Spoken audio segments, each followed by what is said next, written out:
We are here at Signet Sound Studios recording the voiceover dialogue. It really is the first time my words are coming to life from a voiceover perspective, so it's very exciting. We're getting ready to record Kratos, the lead character in God of War. T.C. Carson, who plays Kratos, was the original Kratos in the first God of War. Athena, you conspire against me? Kratos is this god that he's been stripped of everything. His mother's dead, his family's dead by his own hands, and he's just seething with anger and guilt and all of that.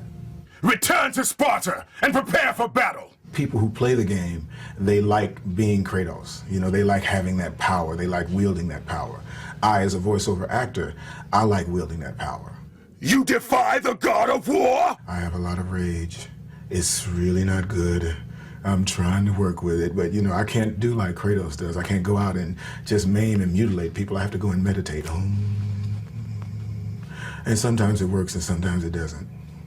Kratos, the once mortal warrior, finds himself on a journey to the ends of the earth, pulling him into the inevitable darkness. What I'm being when I am a narrator is a storyteller. And that's the most primitive form of theater. And it's what I love the most. You certainly don't live up to your reputation, do you, Kratos? It's been a real interesting ride, that Clash of the Titans thing. This movie that I didn't think was going to really go anywhere became this long-lived, iconic film. At least I can bathe in the glory of being the one who brought down the mighty Kratos, the slayer of gods. Although I hardly think a Harpy's fool such as yourself deserves such praise. It's very interesting to go back in the booth today and try to recreate the ethos of that character and try to not make him sound too much like a kid, but more like a guy who's, I mean, obviously, Perseus would be a little bit older now. He was that in 1979. Andromeda, my love, you will soon be with me again. That's very nice. I suppose there's a certain responsibility to bring credibility to a character like this, an iconic character. But it's really, it's a challenge to go out of your own self and to find a character that bears no resemblance whatsoever to who we are in our everyday life, and that's why I became an actor. What do you mean, Gaia? Not very often do you get the chance to play something as an actor that is so far removed from who you are, and not really removed from who you are, because we all have that side of us. And it's been really fun to be able to tap into that side of me, that Kratos side of me. I got it in my mind now. We want to make him big. I got it. We can. This is going to be good. It's going to be real good.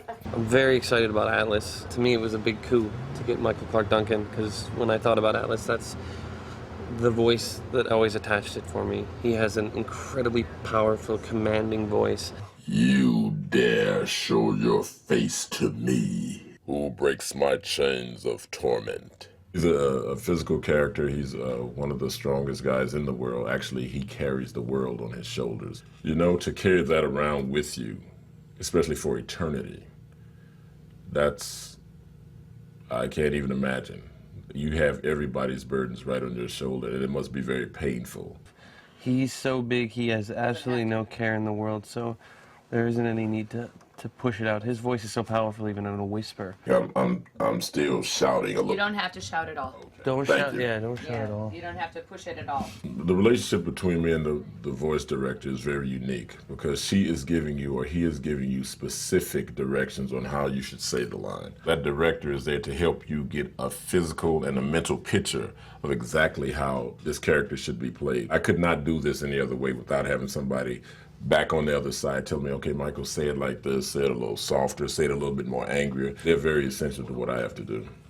To be a god. Well, that's what I'm talking about. Return to Sparta and prepare for battle! Usually they tell you to bring it in, make it smaller. Can you tighten it up? Return to Sparta and prepare for battle!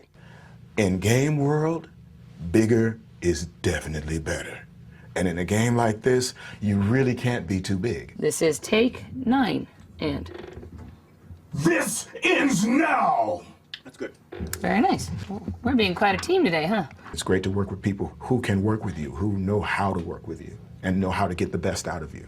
all the power that made Kratos the god of war. What's so odd about doing these games is that, in fact, I can't tell you about my character because I don't know anything about her. You want a fairly gravelly, inflected voice for Gaia. So I'm wondering if perhaps the narrator is just a more simple, straightforward voice. Narrator and Gaia are the same character. They're just presented differently, and we don't want the voices to sound at all different. They're working in broad general lines with Greek mythology. And so I address the language of my lines in an epic fashion. But beyond that, I really don't know anything. I'm just going in the dark. And they say, oh, that's great, or, oh, we'd like to try that again. So this exclamation point after away, even though he's got his head down on the door, is that still... When he says, and now you've dashed it all away, that's when he's going to turn around and it's the accusatory, like... To do a voiceover of something that I've never seen. I mean, I know Perseus, I know that character because I played him, but I have no idea what's going on in this game and what the challenge really is within the context of the game. So it's a little odd. Am I, the great Perseus, to kill this fallen god to receive an audience with you? Nice. Will that allow me to bring my love back from the grasp of Hades himself? Yeah, that's great. That's where it's at. That's the level. The people that create the video games, I'm sorry, fellas, but they're a little nerdy. You know, t-shirts, jeans, and, you know, they are really particular about their game. To watch them listen and see their game come to life is really a joy. But there was more resting on Kratos' shoulders than he could know. My nephew is a big gamer and has friends. Sorry. Has friends who game. If they're all as bright as he is, yes. Sounds like a very interesting group of people.